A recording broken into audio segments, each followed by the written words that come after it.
All righty, welcome to a special end of the year edition of the Randy Cross podcast. This one will be just me and a lot of thoughts and a lot of news and a lot of stuff that really won't be news to you. But we're sort of calling this the highs and lows of 2019. We'll have a little NFL, a little college football, and like I said, besides kind of the normal stuff going on around the world. And we'll also sprinkle in a nice little feel-good story for you before you get out of here. But let's start right now with these highs and lows of 2019. And we're going to start with the good old US of A. All right, here in America, unless you were under a rock in a cave or just came out of an extended nap, the theme of the entire year was the Mueller report. There was collusion, there was the findings, there were corruption charges, and there were a couple anonymous whistleblowers. Washington, D.C. was a frenzy. It was absolutely crazy. They didn't get much done. They sign executive orders now to get things done in the White House, which last time I checked wasn't the way this was supposed to work. But unfortunately, over the last 12 years. That's how presidents get things done, because politicians can't get along.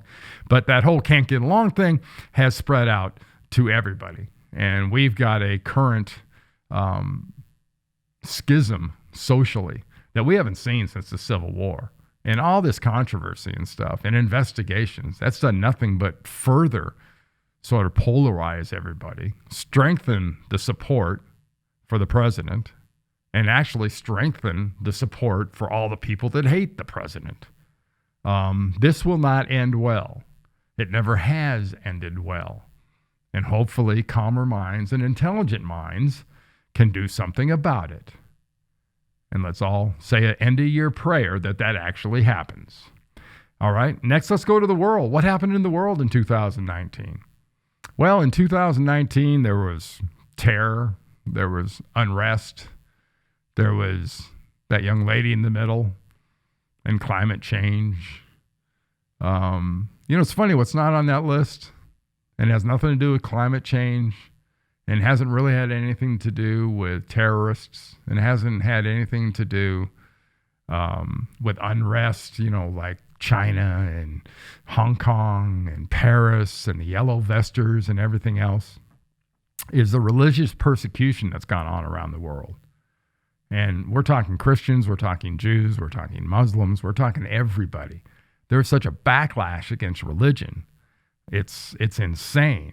And it goes back to the kind of insanity we're enjoying here in the United States, only it's all over the world. And it's gotten to the point now where we almost don't even report genocides. Large groups of Christians, large groups of other religious groups are slaughtered and incarcerated. And you don't even hear about it. That's not a good sign. All right, let's go to the world of sports in general for the world. And the number one story to me of the world was Tiger Woods winning the Masters, followed closely thereby by the American women winning the World Cup. And that was a huge story to me. Free agency in Major League Baseball and the NBA is always a gigantic story. But is it me, or does it reshape the leagues every single year? I mean, every year these guys, especially the NBA, suddenly LA became the place to be. I grew up in LA. I love LA. I've been a Laker fan and a Dodger fan forever. But man, I think it's crazy. It is insane. And when you have probably less than a dozen teams that financially can afford to pay these kind of prices, again, not a good sign for the rest of the league. How about college football?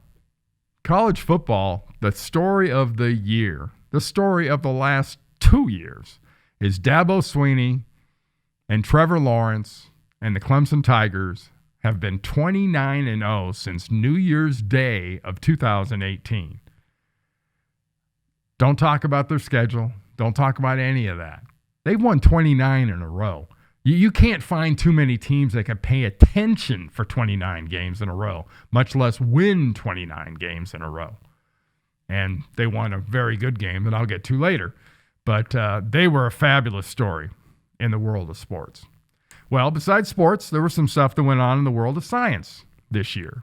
And there were stories that deserve to be talked about. How about the Russian hypersonic missiles? Have you read about this? Do yourself a favor. Get out the old Google machine and put in hypersonic missile and read about how fast these things are and read about what they can do and read about the odds of you stopping one of these missiles that is coming towards you. So, yes, we've got the prospect of nuclear winter back again. Wow. Fun. Thank you. Next up in the world of science is we have a new space race. And it's all because we're sort of starting to get into the whole thing here in America. We've started the Space Force, which sounds like a movie plot. I think it was kind of an animatron thing back in, 95 or so. Wasn't that Space Force? Something like that. But this is serious. They want to weaponize space. As we go out, as we hit the moon, send things to Mars, as we expand our influence, we're looking at weaponizing the whole thing. And just to prove that culturally and as a people, we really haven't come that far, we'd like to reemphasize it by doing stuff like this. Next up in the world of science, they now have come up with a blood test for Alzheimer's. And anybody whose family has been affected by this just nasty disease, you've got to love the fact that you now can predict and be proactive about this disease at a much younger age. And the Alzheimer's the blood test is up to 94% effective. Now, it's not perfect, but up to 94%. And having been impacted by the whole world of dementia in my family, I take this as a fantastic news and just want to encourage everybody in this field, keep up the amazing work. Next up in the world of science, we actually got to see what a black hole looked like. Now, I'm not going to lie to you. That's not real impressive. You look at it and go, well, do I have to squint to see the black hole? But yeah, I mean, that is actually a black hole, and supposedly you're not supposed to be able to see a black hole. That's, I don't know why they call it a black hole that exists in a space full of black. So, but we're able to look at it in this image. And this is, I believe, the one at the center of our Milky Way galaxy, if I'm not mistaken.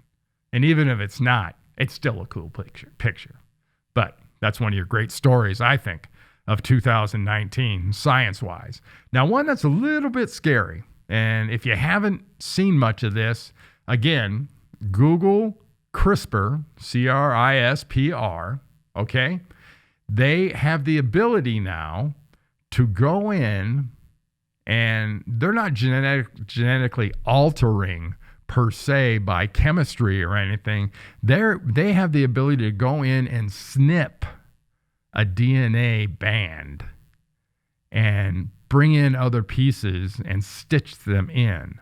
Now, they haven't been able to do this completely kind of side effect free, and I guess it's not perfected. The fact that it can be and will be perfected, to me, is damn scary.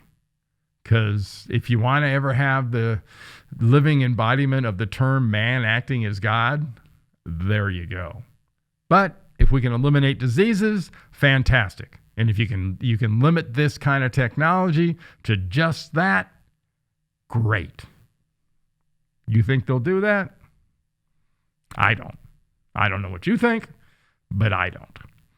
All right, that will do it for our year in 2019 news-wise. We're going to head over to the world of sports, and for me, that's been the NFL and college football here at year end.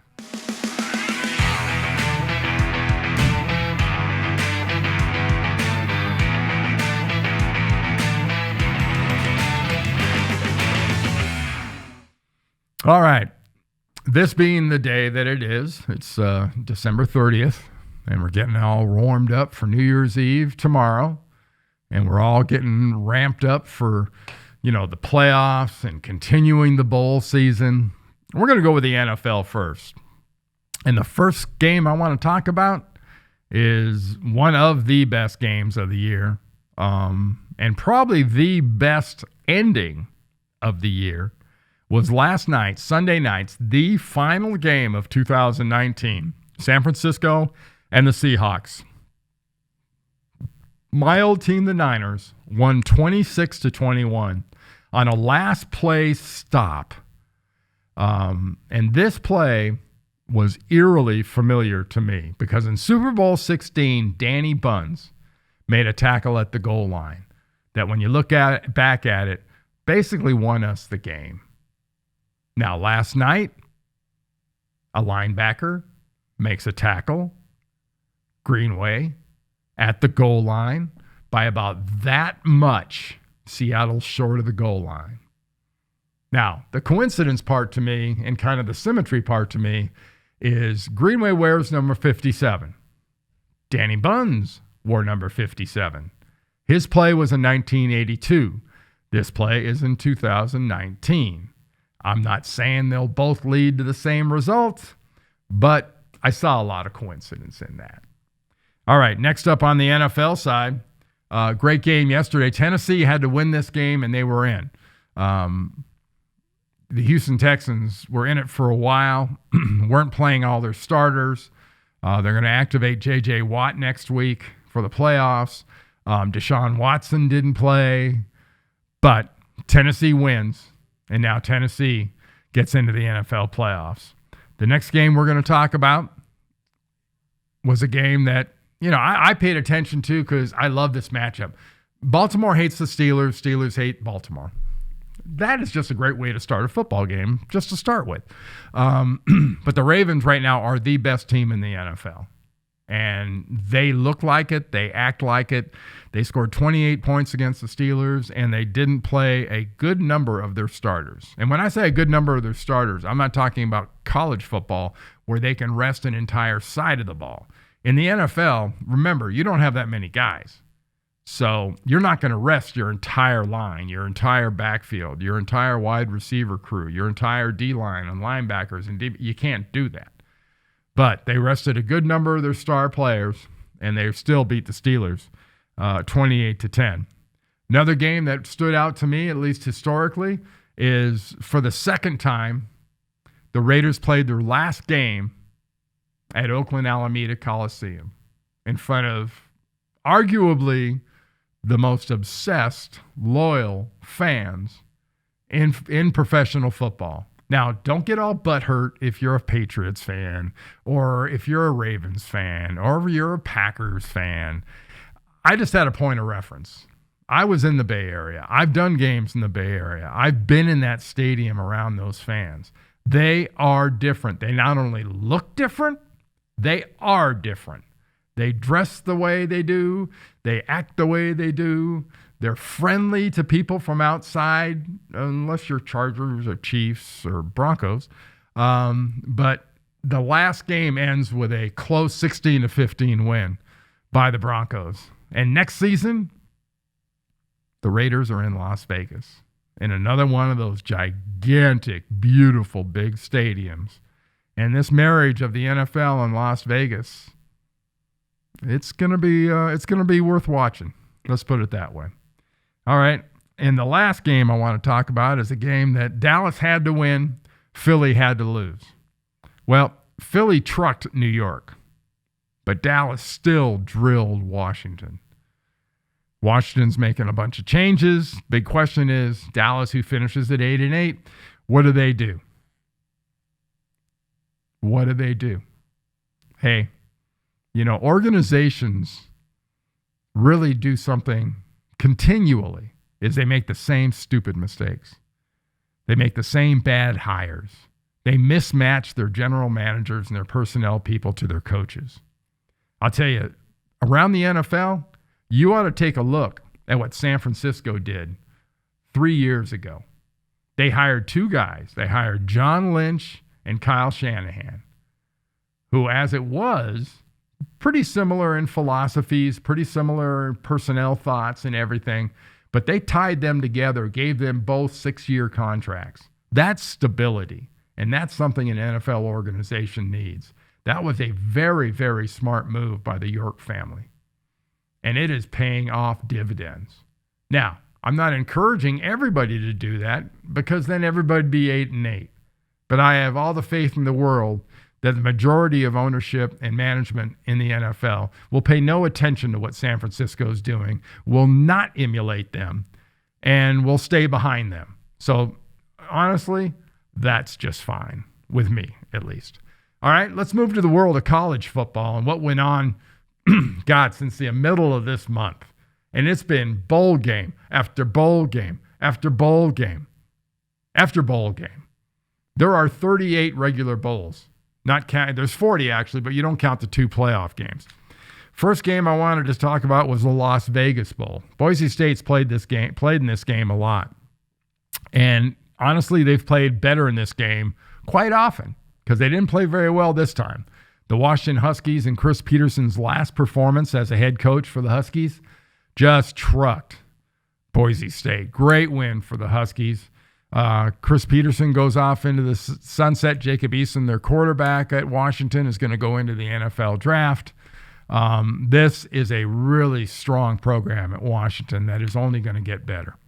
Something you better keep an eye on. The next bowl game was the Boca Raton Bowl. I don't know about you, but it sounds like that's a game where you come in the gate, they should give you one of those drinks with the umbrella in it and a knitted hat and a pair of shades, so you just kind of sit there and sip your drink and watch the Boca Raton Bowl. Well, it was a really good job by Florida Atlantic. Lane Kiffin was the coach there. He went to Ole Miss. They still beat SMU and beat them pretty bad. SMU started out pretty well in this game, but Florida Atlantic was just too much for them. Next up was the Hawaii Bowl, which amazingly enough, Hawaii played in. And not only did Hawaii play in the SoFi Hawaii Bowl, they won it 38-34 over BYU. And one thing you may not know a whole lot about, and if you're not from the West Coast, I wouldn't blame you if you didn't, but BYU has several campuses in the state of Hawaii. So real symmetry for them to be able to go over there, kind of see their campuses. A lot of built-in fans already there. But Hawaii and that passing game, and McDonald, their quarterback, did a great job in this game. It was good to see them get paid off. Next up, the Independence Bowl. Louisiana Tech playing Miami, playing the U. All that Miami is right now is the PU. They stink. Man, Manny Diaz and company, you got to get your stuff together. I'm not saying, don't take this the wrong way, Louisiana Tech. You played a good game. You beat them 14-0. But A, that the University of Miami has the record they do. B, that they had to play in a minor bowl. And C, they have been this way for a while. I talked about organizations in the NFL not having a clue and making the same stupid mistakes. See Miami. All right, next up on the list was the Holiday Bowl. Iowa playing the USC Trojans. And I'll be honest, I'm not the biggest fan of SC. I went to UCLA. I kind of enjoyed this. Iowa put a beating on USC, 49-24. Iowa was very motivated. Hayden Fry, their legendary coach, had passed away at the age of 90 during the week of this game, and they really answered the call. Kirk Ferentz, their head coach, and his staff and those players just put a good, solid beating on USC down there in San Diego. And that was a good one to see for a lot of reasons. Like I said, I'm a UCLA guy, so they lost. Great. But to see Iowa perform like that in those circumstances sort of did my heart good. Next up on this list is the Cheez-It Bowl. Yeah, I said it, the Cheez-It Bowl. We're just saying Cheez-It Bowl. Do your fingers get a little orange dust on them? Or I know those are Cheetos, but Cheez-Its do the same thing. And Air Force took out Washington State, 31-21. Air Force and Troy Calhoun had a pretty good all-around performance. Washington State and Mike Leach, their head coach, they won the press conference. That's what they usually win these days. A lot of offense. They've got a quarterback at Washington State that threw for over 5,000 yards, and they had a 500 or so record. That doesn't make sense. That just ain't right. Something's going on there. Maybe play a little defense. Maybe that's part of it. I don't know. Next up in the bowl game parade is the Cotton Bowl. And that was Penn State. Memphis started out pretty well. They were answering Penn State. And in a bowl game, kind of like a playoff game, answering is the key. If somebody else does something, you got to answer. Well, they answered all right, but Penn State kept playing and playing and playing. 53-39 says it all. They won by 2 touchdowns, and it was a dominant performance by James Franklin's Nittany Lions. Watch out for these guys going forward. They're going to be really good for a long time. Now, let's look at the 2 playoff games. The first one was the Chick-fil-A Peach Bowl, played here in Atlanta, Georgia at the Mercedes-Benz Dome. It was a epic butt-whipping. Joe Burrow, the Heisman Trophy winner, threw for over 400 yards in the first half. One of their receivers, Alexander, he caught 4 touchdown passes. Burrow accounted for 8 touchdown passes, or 8 touchdowns, 7 touchdown passes, and 1 rushing touchdown. He threw for over 500 yards. Oklahoma is now 0-4 in playoff games. So just make note of this, because next time they're one of the couple of teams you think should be in the playoff, maybe you pick somebody besides Oklahoma, because a couple of times this has been the result. They've just gotten beaten to a pulp, and this game wasn't even close. Now, the best game, I thought the best game so far in college football easily was the Fiesta Bowl between Clemson and Ohio State. Hats off to Ryan Day and Ohio State. You did an amazing job. All the guys, Fields came into this game with all those touchdowns and 1 interception, and J.K. Dobbins and all those rushing yards and the rushing he did in this game. And Young, their defensive end, he played really, really well. They pressured the heck out of Trevor Lawrence. But Trevor Lawrence, when he had to, was running and passing like we've seen him during this 29-0 streak. And Travis Etienne, the running back, both running and receiving was the difference. Watch out for Clemson. I picked them at the beginning of the year. I'm going to stick with them. I guess everybody in the world is probably going to pick LSU. But I think Clemson ends this year at 30-0 and ends up being our national champions. And that's going to be in the game coming up in 2 weeks. Yeah, you didn't read that wrong. The championship game is January 13th in 2 weeks at the other Mercedes-Benz Dome down in New Orleans. And it's Clemson and LSU. Set your DVRs, get your tickets if you're going or flying or driving, but do not miss that game. It is going to be just an unbelievable college football game. Now, one thing to look forward to into the coming year, into 2020 in the world of boxing, is a fight between Deontay Wilder and Tyson Fury. Now, if you remember, they already met once. This is Wilder Fury 2. And the first one, Wilder knocked down Fury a bunch. Fury got his shots in. Fury probably boxed better, and that's probably why he won the first fight. Since then, Deontay Wilder has had a couple of the most nasty-looking knockouts he's put on people. He is an unbelievably hard puncher, and I love this fight. It's going to be at the MGM Grand Garden Arena there in Vegas, not too far from the new Vegas Raiders stadium, and this is going to be one crazy fight. All right, that'll do it for the world of sports. Let's go to our feel-good story of the week. It's true. It's simple. I think you're going to love it. This is the good news. This is the good news. You know, the best thing a human being can do for another human being, to me, there's a few of them. You can make somebody laugh. You can make somebody smile.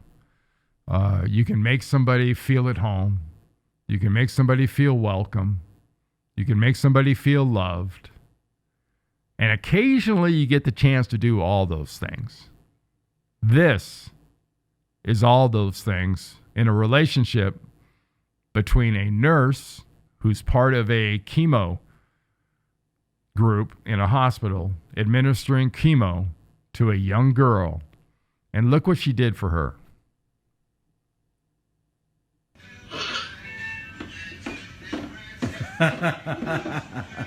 Look. Since when? Get it. Whoa, whoa. You are crazy. Look. See it? Look.